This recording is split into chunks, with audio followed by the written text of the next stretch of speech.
Tikiman serye with Teacher Mark.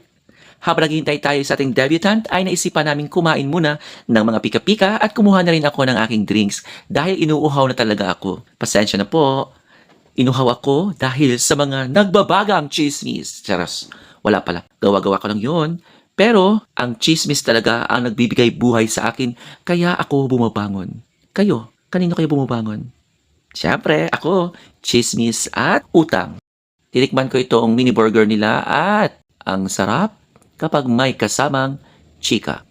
Nagdidatingan na ang mga bisita pero ako walang tigil sa kakakain at kakakwento ng mga nangyari sa akin sa araw na ito. I'm so happy kasi natapos ko na ang aking third summative test at magbibigay na ako next week. O, di ba? Ang saya-saya dahil yan ang buhay ng isang gurong paraging handa sa mga bagong programa ng aming kagawaran. Yun lang for today's video.